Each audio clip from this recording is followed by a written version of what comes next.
This afternoon we're going to look at massage. Everyone loves a massage. What are the principles behind massage? I'm going to go through the basic principles behind massage and show you some very simple basic moves and also some simple things that anyone can do, especially at the health retreat. Obviously, if you're going to be having massage sessions and guests will be paying for that, it's important to have someone who's a trained massage therapist. And a trained massage therapist memorises all their muscles. So this is quite a big job to know all your muscles, but for a massage therapist to massage effectively, they need to know their muscles, they need to know the source of the muscle and the site of insertion at the end of that muscle. And all of that tells them where they're working, why they're working, etc., etc. And so when you've got massage professionals like osteopaths and physiotherapists, see, they're at university for about 5 years studying these things. So I just want to go over some very basic things with some simple things that you can do without any basically necessary training for these simple things. So why massage? So what is the basis behind massage? Well, the life of the flesh is in the blood. So that's Leviticus 17:11, and massage moves blood. And wherever you're massaging, it's moving blood into an area and moving old blood out of the area. And this can be particularly helpful whenever there's tired muscles, cramping muscles, aching muscles.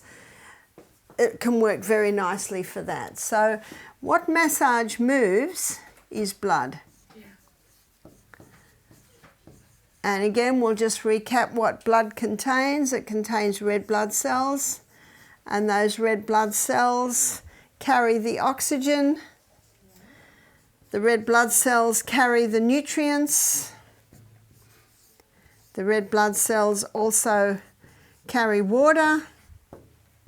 No wonder it's called the life of the flesh, and carries away waste.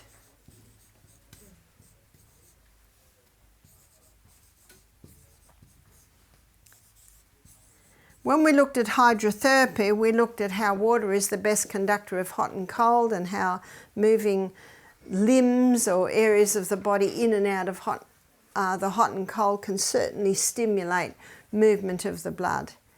So massage probably is more for those areas where you've got cramping, tight muscles. It can also be very helpful with someone who has no feeling in their feet. So we talked about someone with no feeling in their feet. You can't put their feet in hot water, but you can use cane compresses on the bottom of the feet. And that might be done overnight, and then through the day you maybe do 1 or 2 massage on their feet. So this is the big toe. I'm doing a foot here.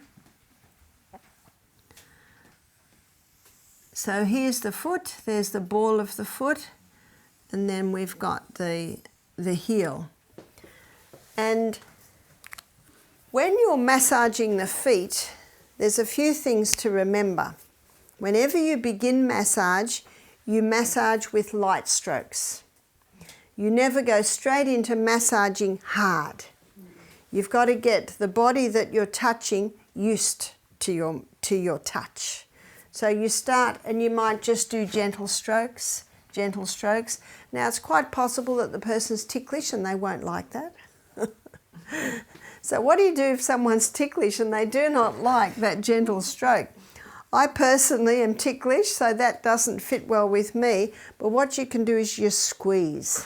So you just squeeze the sides of the feet like that. So what you're doing is you're getting that feet comfortable with your touch.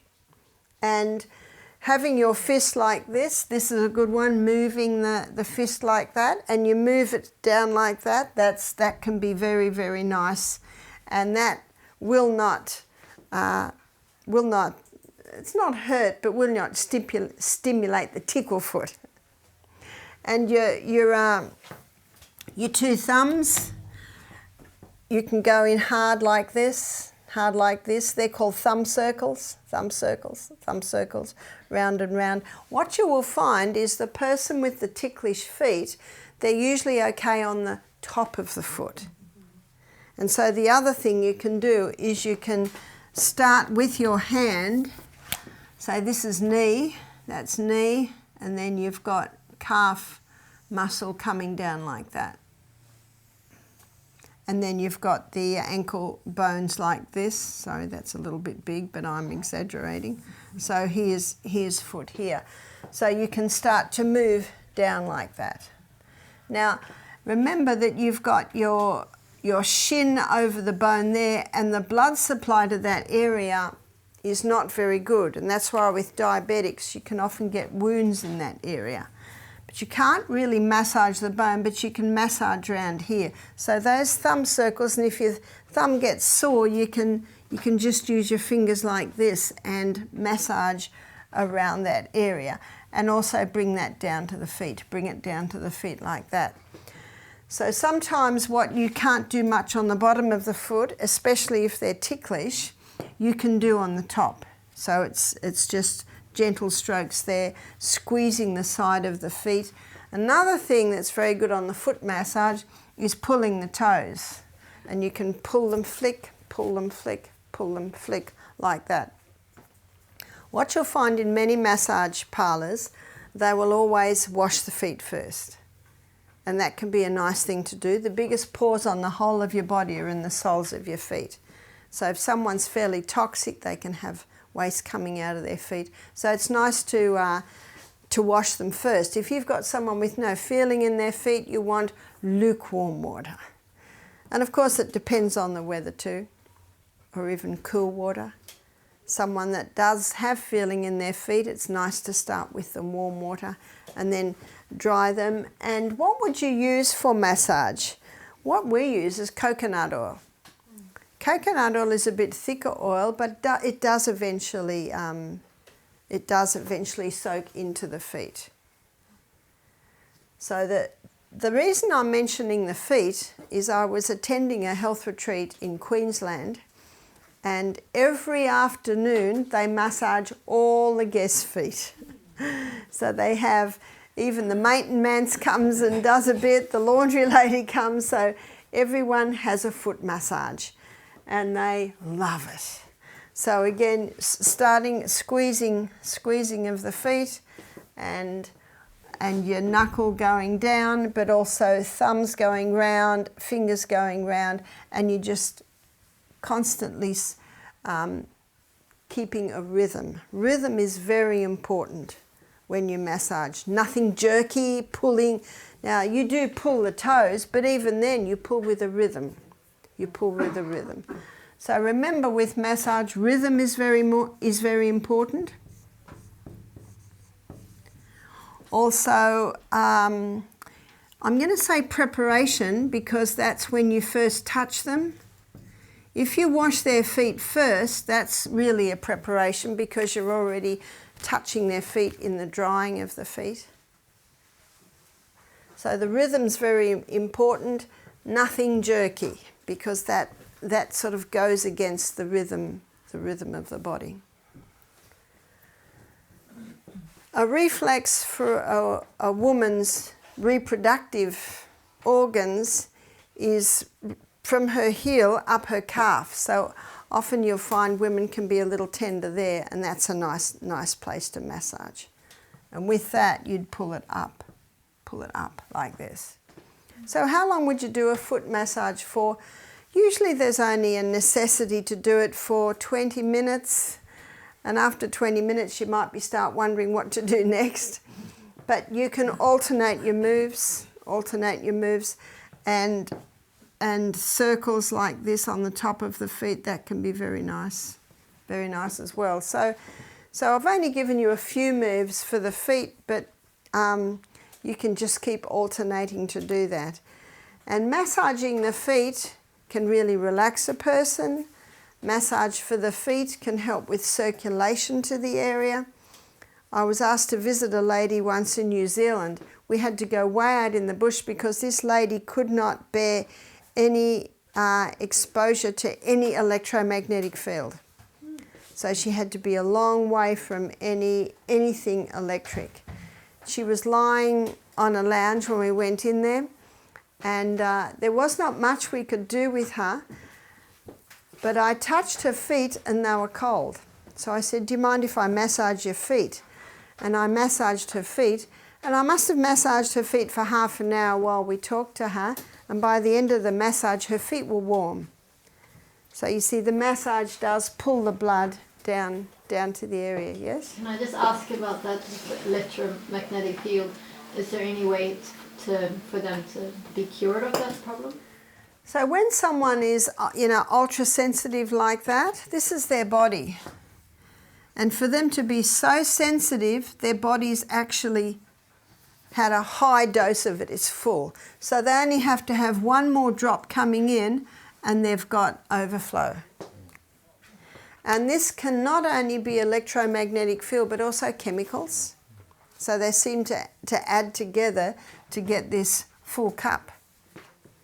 And when I look at the history of people who have this ultra sensitivity to chemicals or electromagnetic field, if you look at their history, they've had a lot of exposure. And on top of that, you put some dehydration. On top of that, you put, many people clean their homes, they clean their laundry, they clean their bathroom with chemicals. There are chemicals everywhere, and people don't think of that. And then I know in Victoria they put smartphones in a lot of homes, and then there were a lot of reactions to the smartphones. But it seemed to be there'd be more reactions to the smartphones if there were those other factors coming in. So environmental poisons, really, an electromagnetic field is part of that environmental poisons.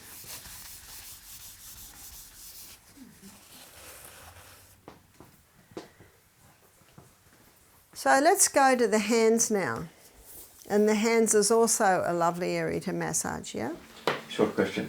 Does direction matter when it comes to foot massage and shin massage? Well, mostly you're going up towards the heart, but with the feet you're pulling the toes away, so it can be sort of a combination. It can be a combination of all of those. So let's go to hands. The hands are something else that you can massage. And with the hands, you do a similar thing to the feet. Obviously, it's totally different. But starting always beginning with stroking.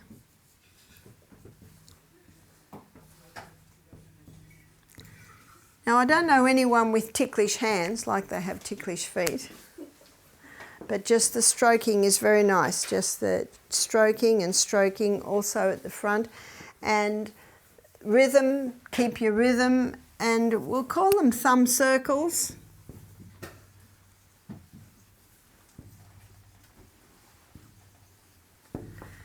But it can also be with your two fingers. It's those circles going round and round and round. So again, with the circles, it's rhythm. You're keeping those rhythms. And also with the fingers, it's squeezing them, and then flicking them, squeezing them, and then flicking them, squeezing them and flicking them. And when you get into the palm of the hand, you can go quite big on the thumb circles there. But you might use I'll just say the first two fingers.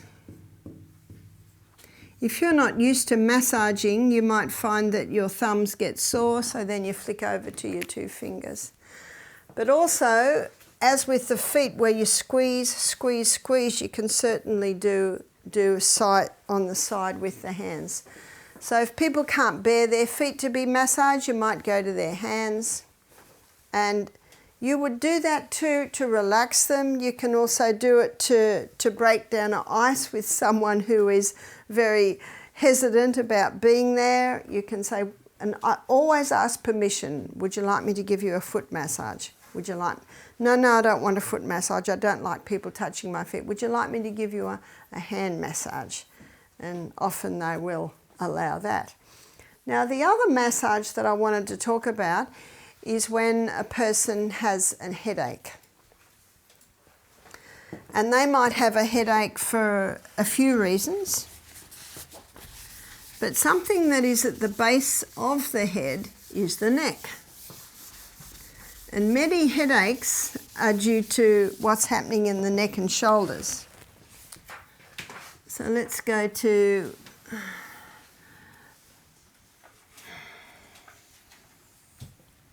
the neck and shoulders. So often constriction in here is causing a restriction of our blood supply and nerve supplies up into the head. A lot of people, especially with headaches, it's very sensitive in the neck area, so you go very gentle there.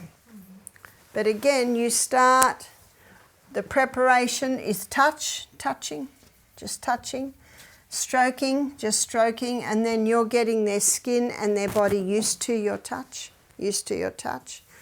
And then you can do the thumb circles or the first finger circles, and going around like this, backwards and forwards, backwards and forwards. So we've got our spine here. And remember, we're just doing head and shoulder here. We're just doing head and shoulder. They're sitting in a chair. You've got their feet in hot water because they've got a headache.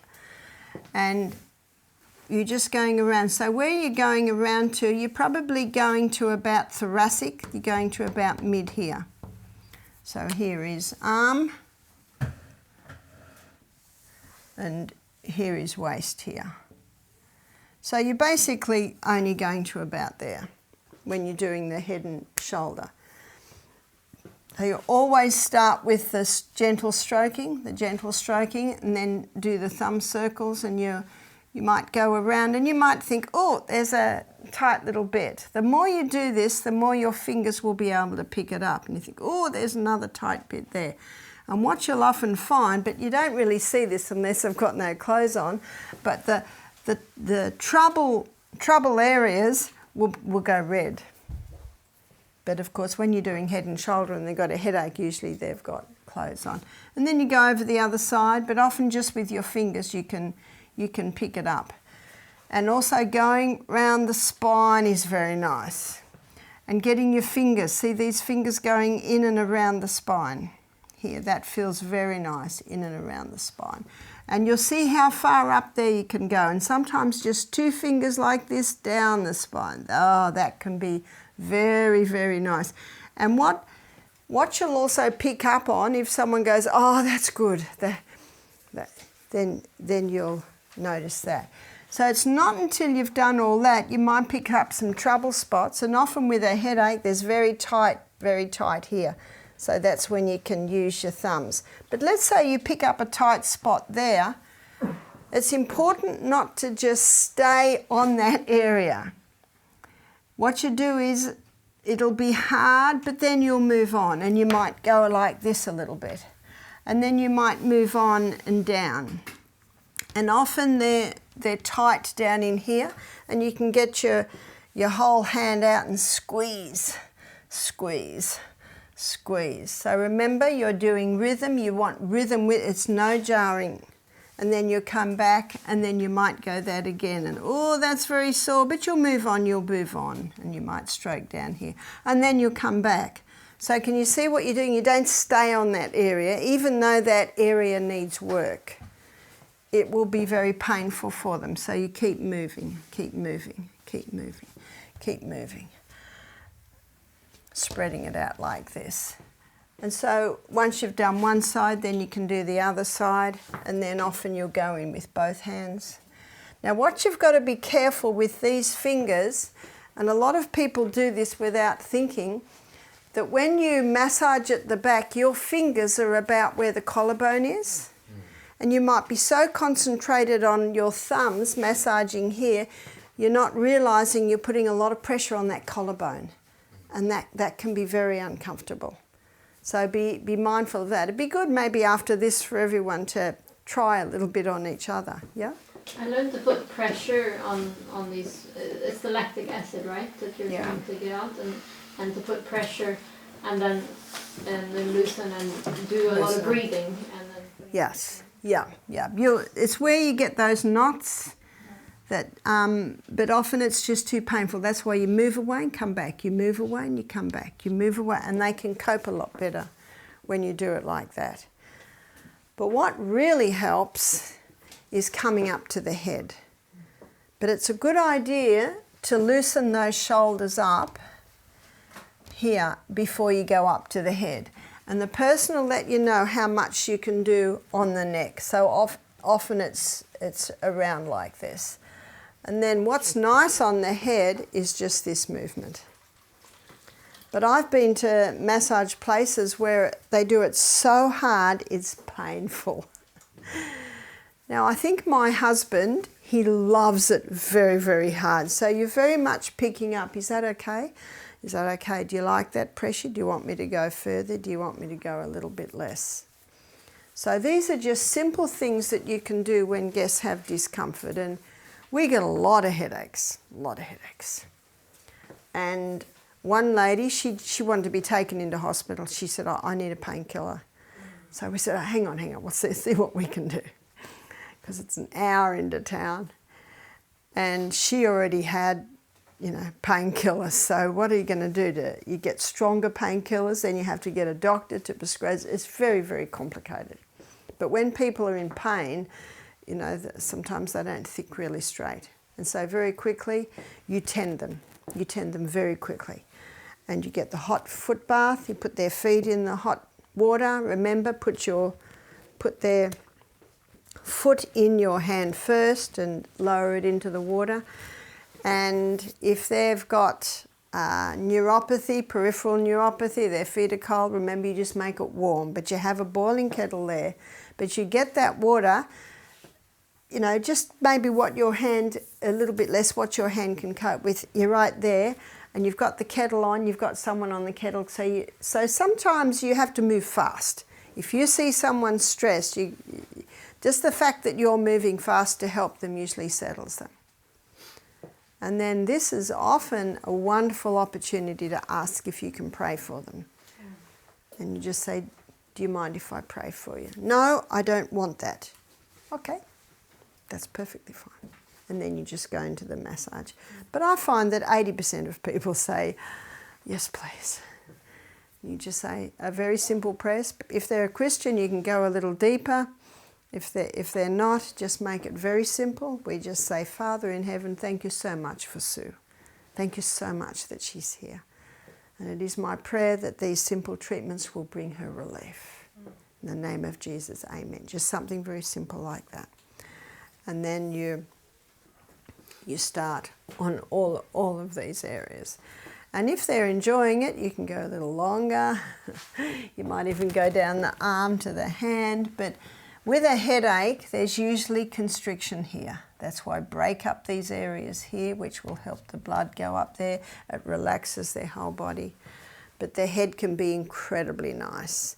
So remember, keep with the rhythm. Keep with the rhythm. Go round and round and round, and then just bring it up. And sometimes you can go into these areas here. It's really good for you to have a massage and notice what feels nice. and you can go there. I remember I had a massage once, and this girl got these fingers here, and she went right into the spine, and I thought, that is so good. So you learn a lot by having a massage down. Of course, there's your nerves that are going down the spine, and just spread it around.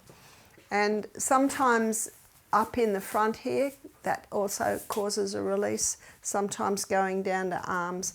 Again, you're feeling your way with the person and say, how does that feel? Is that helping? Well, this lady who wanted to be driven straight into town, within half an hour, she was fine. And sometimes, you you've just got to put all your time into that person, and that alone often will relax them and bring them relief. So with massage, I've just really wanted to give some basics. I wanted to show you, yes, it is moving blood, the importance of how you start, what you target, and keep to a rhythm.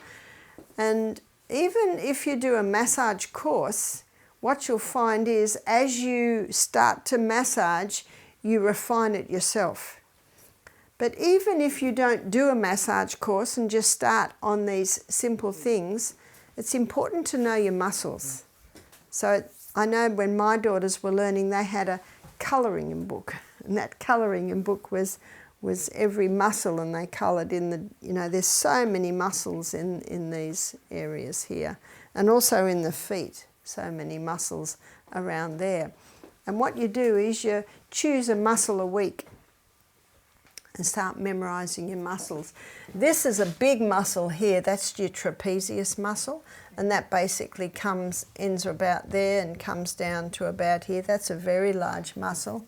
And I think most people know that's your deltoid, yeah, and that's your bicep, and the tricep comes under here. I think most people know them. So if you know them, you're doing well, and you can go a little bit further. And you'll find that those simple things you can do without having done a massage course. But it's not a bad idea for everyone that works at the retreat to do a simple massage course. You can do them online, and what they do is they send little video clips showing you how to do the moves, and often they'll have a class maybe once a week. You'll go in for a few days, especially when it's time to have you tested. So that's something to look at, because everybody that comes to a health retreat, what are they looking for? They're looking for a massage. So when people come to our retreat, we usually include, say, 2 treatments per program, and that can be a massage. It can be a lymphatic massage, which is a more specialised, gentle form of massage. We also offer facials, and facials are something that they very much like. So there are just some simple things that I think everyone will use. I think even our laundry lady can do something like that. Any questions? Yes. Any contraindications to Portugal? Any contraindications? Not really. Remember, you're looking for response. You're looking for a response on what you do. The only contraindications would be the cold feet in the hot water, and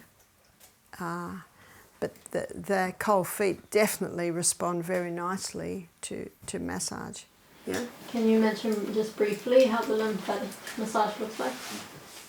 The lymphatic massage is totally different to massage, because massage moves blood, whereas the lymphatic massage, you don't want it to move blood. So the lymphatic massage is obviously moving your lymphatic system, and your lymphatic system is just under your skin. So with the lymphatic massage, it's very light. It's just very, very light. Very light. And you've got lymph nodes under your armpits, you've got lymph nodes in your neck, and you've got lymph nodes in your groin. So this is a simple one you can even teach people. If a woman's had breast cancer and they've taken lymph nodes out, then her arms can swell because the lymph nodes are gone, so the lymphatic fluid from the arms can't empty into the lymph node anymore. So you always open up the neck down into the nodes here.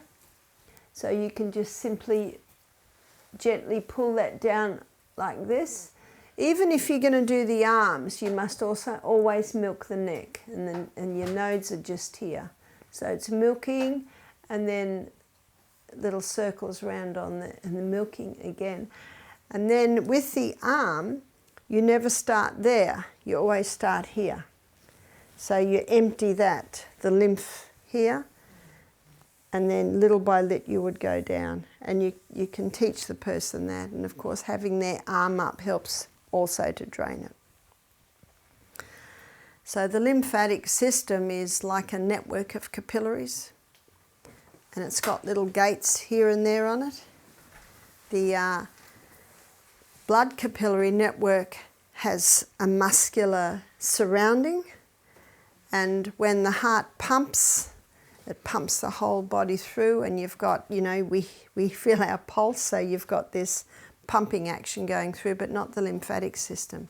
The lymphatic system doesn't have a pump, so it's basically our movement that moves the lymphatic system. But what moves the lymphatic system more effectively than anything is rebounding. And rebounding is a little mini trampoline.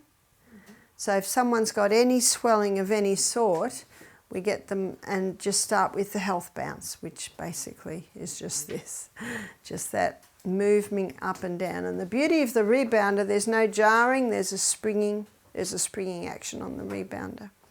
So that's your lymphatic system. Totally different to your blood capillary system. Your lymphatic system doesn't have a muscular surrounding like the heart muscle does. Yeah. I don't know, do doctors and nurses normally get trained in this lymphatic system, and especially when there has been a disruption? Because I mentioned the other day when I got my heart surgery, the people who started talking about the lymphatic system and the healing were osteopaths. Yes. And nobody else had touched it about That's it. right. Yeah. That's right. So your osteopaths, your physiotherapists, the physiotherapists, they are trained in muscular, in lymph, in muscle, in ligament. So they are the ones more likely to know those areas. But the lymphatic system is your internal vacuum cleaner. It sweeps away waste in the tissues, and this is why underwire bras are so dangerous, because the breast is predominantly lymphatic tissue, and it's supposed to clean into the nodes under your arm, but when you've got that wire there from the underwire bra, it effectively blocks it. Did you have a question? Yes, when you have shock veins, varicoses. Varicose veins? Yes. Yeah. And you can have a thrombose Yeah. in it. And is this dangerous when you massage these shock parts of the leg? Do you know, if it's painful, it's the pain of the body that you've got to watch for, because the blood and the lymph are constantly moving through the area. But with varicose veins, you see, your venous system is the blood network that goes back to your heart, whereas your arteries are the ones that come away from your heart. And you have a second heart that pumps the venous system, and that's your calf muscle.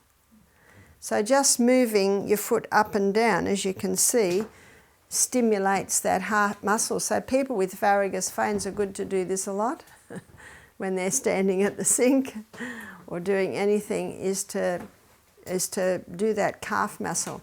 Now the 3 exercises that are the best for the calf muscle, for varicose veins, and so you have to be careful you're not putting more pressure on those legs. So no running, no jumping, and not a lot of walking even. But the 3 exercises are rebounder, because the rebounder really works that calf muscle, and you've got a cushioning effect. There's no jarring. Exercise bike, because half of your weight, you're sitting on, that's half of your weight going there, so you haven't got a huge amount of weight going on your legs. And swimming, the feet going, the legs and the feet going up and down, that really massages that calf muscle. So that the legs need movement, but they do not need weight and jarring. So if someone's got varicose veins, they're the 3 types of exercises that it's best to advise for them. And look at giving them a weight loss program, because the more weight, the more pressure. There's usually an inherited factor with varicose veins. So you mentioned that, but remember, genetics loads the gun, but lifestyle pulls the trigger. So you can show them how to manage it. And there is a herb called witch hazel. And you can get witch hazel cream. I don't know if there's 1 or 2 H's there. And witch hazel constricts the blood vessels. So when they apply the witch hazel cream to the varicose veins, it can help to constrict. Now on the inside, we want to strengthen the wall of the veins. Can you remember what herb strengthens the walls? Cayenne pepper. So taking cayenne pepper every day, maybe starting at 1/4 teaspoon 3 times a day, that will strengthen from the inside. And the other factor that I find with varicose veins is constipation. If someone is regularly constipated, that puts extra weight on the legs and can put extra pressure on the varicose system. Yes? What do you call the veins? I didn't understand the word. Can you write it?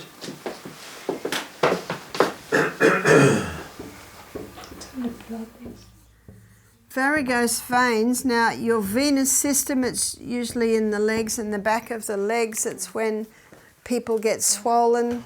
Yeah. And I know one of the surgeries is to cut and then just strip, just pull it straight out. That can be quite painful, and it doesn't really solve the problem. I can demonstrate for you when we are not video how they trained me to get rid, because I had quite a lump of them at the back of my feet, and after the operation then it was identified as not being good by osteopaths, and I trained and they disappeared. Yeah, I can do when we are not video. Any more questions? Yes? It's ought to be sitting position or standing position or lying position For varicose veins? when you do the massage. When you do the massage, when you're trained to do a massage and you're at the table, the best way to massage is from your thighs. If a person massages like this, they're going to get a sore back and they're going to wear out very quickly. But if they massage like this, can you see your whole body's doing the massage? And you're massaging from your thighs. I've got a friend, she does 7 massages a day doing it like that. She's a friend, all right, she's my daughter. And that's how she massages. She's massaging from her core and from her thighs. But if you massage like that, you're going to get a sore back and sore arms very quickly. And again, the rhythm is very, very important. But when you're doing those simple things like the feet, and remember, even when you're doing the feet, get down on the ground and do it. Never should we bend like that. That weakens the back. The bend should always have that straight back. You can go in front of the mirror and just look at your back and see how far down you can go without bending it. And practice makes perfect. And practice means you can do a little bit more every day. A lot of people believe in foot reflex zone massage. Do you know what that is? Food reflex? Feet. Foot reflex. Foot reflex. So a lot of people believe in that. When we massage the foot, what do we say? It's not so what they say or believe? A reflexology. 1, 2, 3, 4, 5. Reflexology. Now I'm just going to give you some facts here. The fact is, there's a different reflex for every part of your body on the sole of your feet. That's not believing it or not believing it, it's just fact. It just is. Now a lot of New Agers use this and seem to be able to interpret your future, and because they go into those areas, unfortunately reflexology has got a bad name. But sometimes when someone's sick and you can't touch them anywhere, you can massage their feet. And what's interesting is here's the neck. So if someone's got a sore neck, they can massage around there. And this is often head. And your colon is like this. And the other part of your colon is on the other foot. You can get charts that show you, but it is a controversial subject. That is true. So when you say it's fact, you've experienced results from doing that? Yeah. I don't do reflexology, but I have had contact with people that do. And when I was in Jakarta about 10 years ago, I had some rice at lunch, not realising it had sat out for a few hours, and I got very sick. And I got very bad diarrhoea. I had it for lunch, and then through the night and the next morning I had terrible diarrhoea. I was taking charcoal to slow things down. My energy was just gone, but I had to speak. I had to speak because the camera people were there. There was a doctor there who was interpreting for me, and there was a whole lot of people ready for these sessions, and everyone was looking very worried. And then a lady came in and she said, "Would you let my husband work on your feet? He's a reflexologist. He's a Seventh-day Adventist man." I said, "Yes." And he said, "Because you're a woman, I want to put a sock on your feet." And he started to work on the stomach area on the bottom of my feet. And little by little, I revived, and I was able to give a two-hour lecture. And she said, we get amazing results with this, because there are parts of your body sometimes you can't go to, but you can always go to the feet. And so yes, some say, do you believe in it or you don't? The fact is, God put on the bottom of our feet a different part for different parts of the body. There is no doubt about that. But because it's such a controversial subject, I don't usually talk about it, and we don't have a reflexologist at our health centre. But I have talked to other massage therapists, and they say what you say is right. You can get charts that show what part of the body there's a reflex for that, and you can try it out yourself. But personally, I don't have a problem with it, even though we don't use it, and I rarely talk about it, mostly because it's a controversial issue. Well, it's been a long day. We might call it a day. You might like to go and massage each other. I'll close with a word of prayer. Father in heaven, thank you so much for teaching us today. Thank you for coming close and revealing to us some of the secrets of this amazing body that you've given us. I pray, Father, that you will help us to retain and understand and ultimately implement what we've learned here. And we pray these things today in the name of Jesus. Amen.